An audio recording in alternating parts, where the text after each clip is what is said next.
Good afternoon. This is the fifth time we're recording this because there's so much data, it actually runs long. So I'm going to try to stay within my time limits. I'll move quick.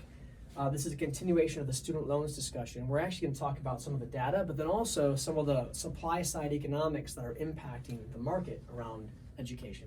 So $1.53 trillion of student loans outstanding today. Really hot political topic, right? Part of the reason is because default rates are around 11%. The highest mortgage default rates in the mortgage crisis, 2008, 9, and 10, were right around 11%. They have since come down dramatically and are less than 2%. Student loans stayed at 11% and have stayed there. All other debt has less defaults than student loans. 41% of people with outstanding student loans say they will delay a home purchase because of their student loans.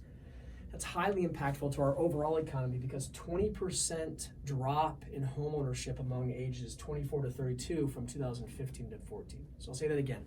For a 10-year period from 2005 to 2014, I might have messed up that first year, there was a 20% drop in ownership among college grads. 26% delayed marriage, 31% delayed children, and 37% live with their parents. Why is this cause? Shouldn't a flush of cash to produce college-educated grads create more ability to do these things, right? Why are we seeing the opposite happen? Less economic independence. Well, what happens is when you flush a market with cash, schools do a couple things. They raise prices. This growth of debt from 2004 at 350, 2008 625 billion, 2012 950 billion to today 1.5 trillion is a 15.6% compounded annual growth rate in the amount of cash flushed in the market. Astounding, actually. So what happens? Well, the first thing you do is you raise prices, right? So the cost of education goes up. What if you actually can't raise the cost fast enough to absorb all the cash? What you do is you also expand offerings. Let's expand the kind of degrees that we'll offer.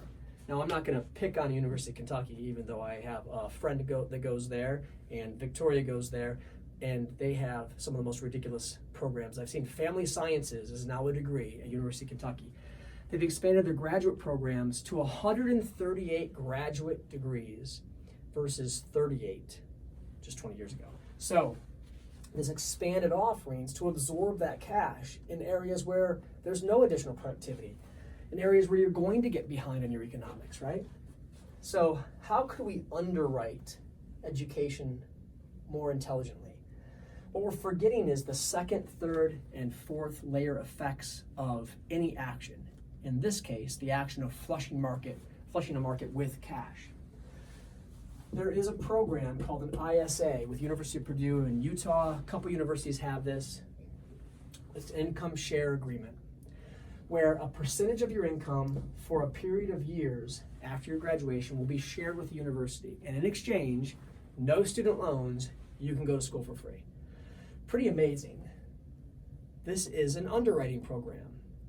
So what happens is they will rate the degrees based on the economic success of the degrees. A lower level degree that has less economic success will have to pay for a long time and a higher percentage.